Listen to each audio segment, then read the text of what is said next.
চাটের বাটি করার জন্য প্রথমে আমি 1.5 বাটি ময়দা নিয়েছি, পরিমাণ মতো নুন নিয়েছি, আর হাফ চামচ আমি খাবার সোডা নিয়েছি।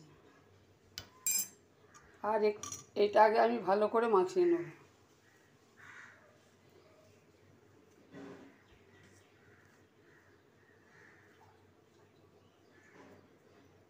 এবার আমি সাদা তেল দিয়ে করব। সাদা তেলটা আমি একটু বেশি করে দেবো ময়ন। এটা আমার তেল দিয়ে ভালো করে মাখা হয়ে গেছে, যাতে এরকম হয়ে থাকবে।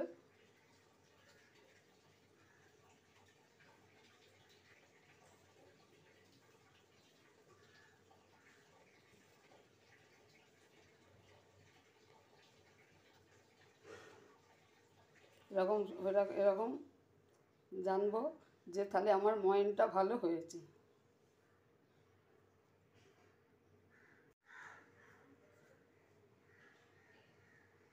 এরকম করে দেখলে আমি বুঝতে পারবো ময়দাতে ময়ন দেওয়াটা ভালো হয়েছে। ময়দাটা মাখা হয়ে গেছে, আমি আধ ঘন্টা রেস্টে রাখবো। আমি এই সাইজের লেচি কেটে নিলাম, এটাকে ভালো করে গোল করে বেলবো। এটা বেলা হয়ে গেছে। এবার বাটিটাকে আমি এরকমভাবে দেবো, দিয়ে বাটিটার পেছনটা আমি ময়দা দিয়ে চেপে দেবো। ময়দাটাকে বাটিটা এরকমভাবে হাফ চাপা দিলাম।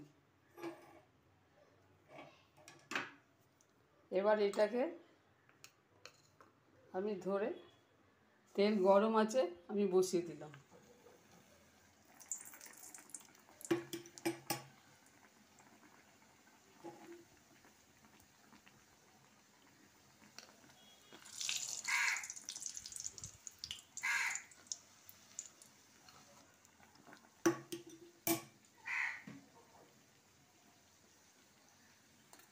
এটার পাশে এরকমভাবে চাপ দিলে আস্তে আস্তে খুলে আসবে। আমি খুন্তি দিয়ে চাপ দিয়ে এটা খুলে দিলাম। এরকম হাফ বাটি হয়ে গেল।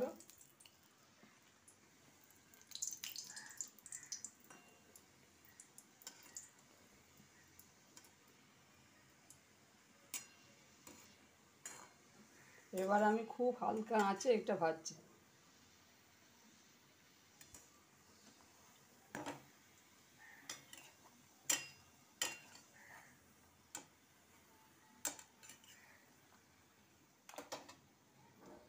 চামচের সাহায্যে বাটির ওপরে তেল দিয়ে দিলাম।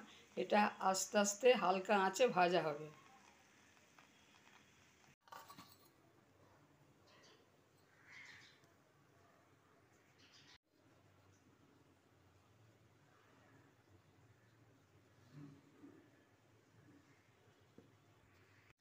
আমার বাটিটা ভালো করে ভাজা হয়ে গেছে।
আমি যে আলু চাট করব, আমার বাটি রেডি হয়ে গেছে।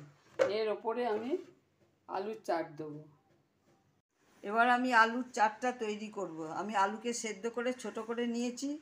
এতে নুন আছে, তেঁতুল জল আছে, ধনে পাতা আছে, গুঁড়ো মশলা আছে, আর এটা চাটনি আছে, দই আছে, আর ঝুরি ভাজা আছে। আমি বাটিগুলোকে তৈরি করে রেখে দিয়েছি। এবার আমি স্বাদ মতো নুন দিচ্ছি।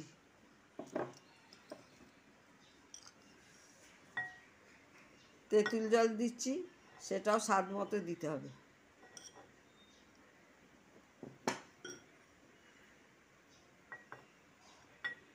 ধনে পাতা দিচ্ছি,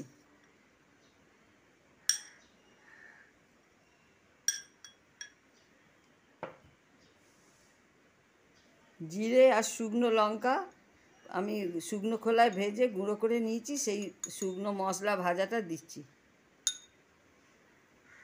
এবার আমি এগুলো একসাথে মাখবো। আমি সব কিছু দিয়ে এবার ভালো করে আলুটার সঙ্গে মশলা দিয়ে মেখে নিচ্ছি।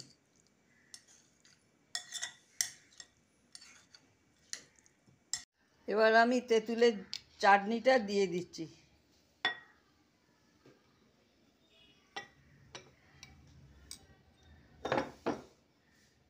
আর একটু দই দিচ্ছি।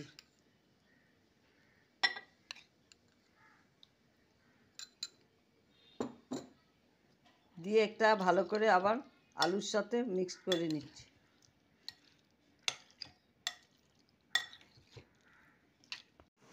এবার আমি বাটিতে আলুর চাট রাখছি।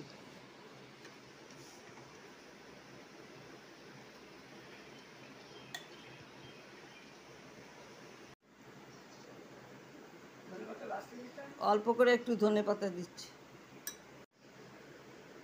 এবার তেঁতুলের চাটনি দিচ্ছি।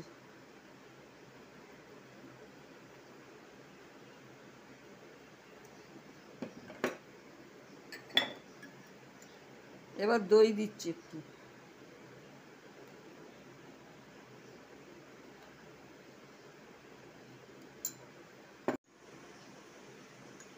এবার একটু মশলা ছড়িয়ে দিচ্ছি।